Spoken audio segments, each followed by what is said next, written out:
Saudara-saudariku yang terkasih, kita bertemu lagi. Kembali Anda berjumpa dengan saya, Pastor Igo Walerubun MEC, dalam permenungan dan belajar bersama untuk memiliki kecerdasan sosial bersumber pada pesan inspiratif dari Injil hari Minggu. Minggu tanggal 10 Oktober 2021, hari Minggu biasa ke-28. Injil Markus pasal 10 ayat 17 sampai dengan 30. Penginjil Markus mencatat, tetapi Yesus memandang dia dan menaruh kasih kepadanya, lalu berkata kepadanya, "Hanya satu lagi kekuranganmu. Pergilah, jualah apa yang kau miliki, dan berikanlah itu kepada orang-orang miskin. Maka engkau akan beroleh harta di surga. Kemudian datanglah kemari dan ikutlah aku." Saya seperti biasa mencoba mengambil 3 pesan inspiratif dari sabda Yesus dan Injil hari ini sebagai bahan ajar kita dalam proses belajar untuk memiliki kecerdasan sosial. Bagi saya, pesan inspiratif pertama adalah hidup kekal. Pertanyaan seseorang yang berlari-lari mendapatkan Yesus dan sambil berlutut di hadapan Yesus, "Guru yang baik, apa yang harus kuperbuat untuk memperoleh hidup yang kekal?" menegaskan kepada kita bahwa hidup kekal itu ada. Dan bahwa hidup yang kekal yang ada itu harus diperjuangkan, harus diusahakan untuk diperoleh. Dan bahwa untuk mencapai hidup kekal itu perlu usaha, perlu tindakan, perlu kerja. Hidup kekal itu tidak jatuh dari langit, perlu perjuangan serius untuk menggapainya. Maka kita sebagai orang beriman perlu untuk tetap dan selalu sadar bahwa ada hidup yang kekal. Apalagi sebagai orang Katolik, di dalam kredo syahadat para rasul kita telah secara jelas dan tegas dirumuskan kepercayaan kita akan adanya hidup yang kekal itu. Suatu pernyataan kepercayaan yang harusnya menggerakkan dan mengarahkan seluruh aktivitas dan perbuatan kita menuju perwujudan kepercayaan itu sendiri, yakni kebangkitan badan dan kehidupan kekal.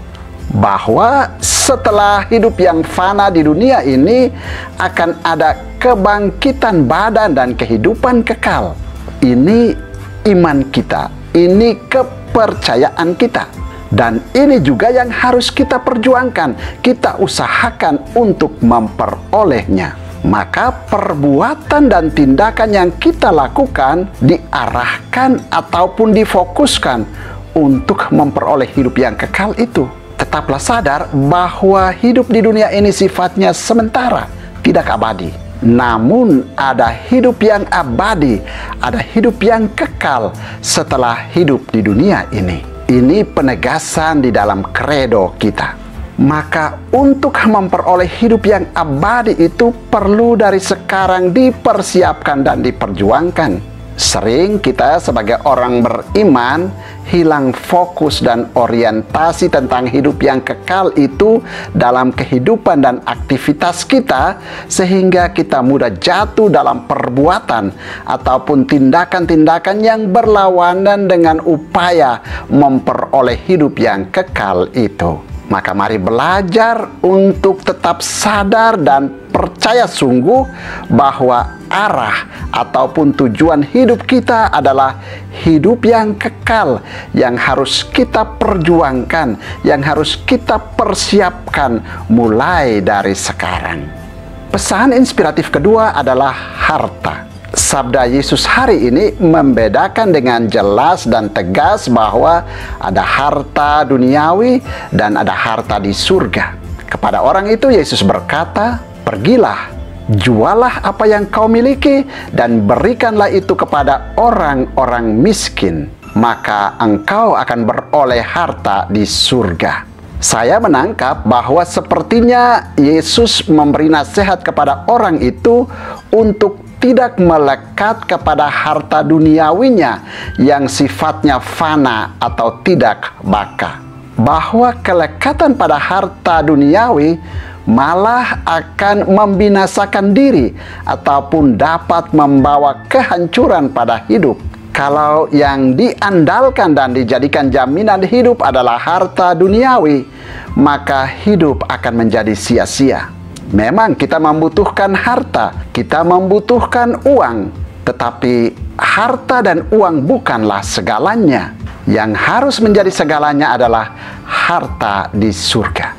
Bahkan mungkin Yesus mau mengatakan kepada kita bahwa kekayaan yang berlimpah dan harta duniawi yang banyak bukanlah menjadi jaminan untuk sebuah kebahagiaan, baik sekarang maupun nanti. Kita menyaksikan sendiri, sering ada orang yang berkelimpahan dalam hal materi, uang banyak, segala kebutuhan jasmani terpenuhi, tetapi malah tidak bahagia.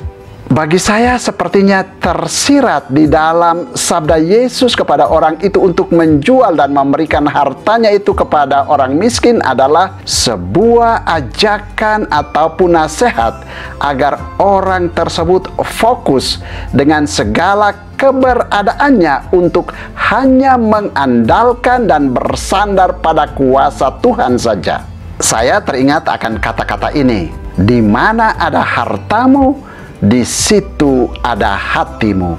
Di mana hartamu berada, di situ hatimu berada.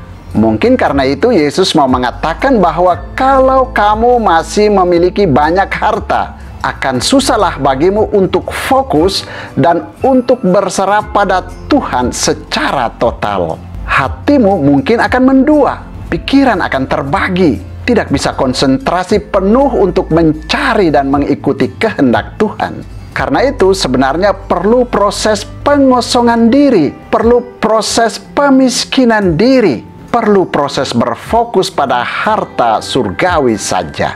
Pesan inspiratif ketiga adalah ikutlah aku.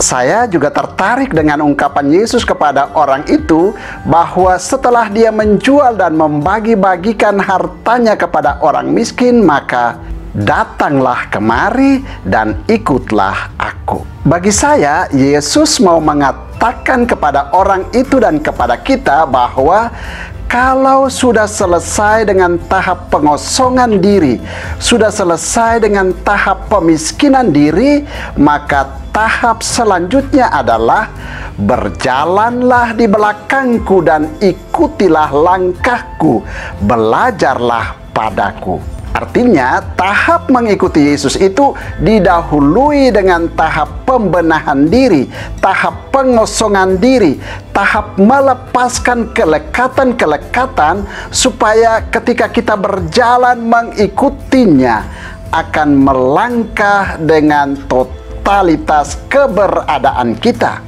Saya teringat di bagian lain dari Injil kata-kata Yesus tentang hal mengikuti Dia. Setiap orang yang siap untuk membajak tetapi menoleh ke belakang tidak layak untuk kerajaan Allah. Maka mari belajar untuk mengikuti Yesus dengan terlebih dahulu menanggalkan kelekatan-kelekatan pada jaminan-jaminan hidup yang palsu ataupun kepalsuan dan kefanaan harta duniawi. Dan mari menaruh pikiran, hati, kesadaran, dan kepercayaan diri kita terfokus, terkonsentrasi pada harta surgawi dan kehidupan kekal.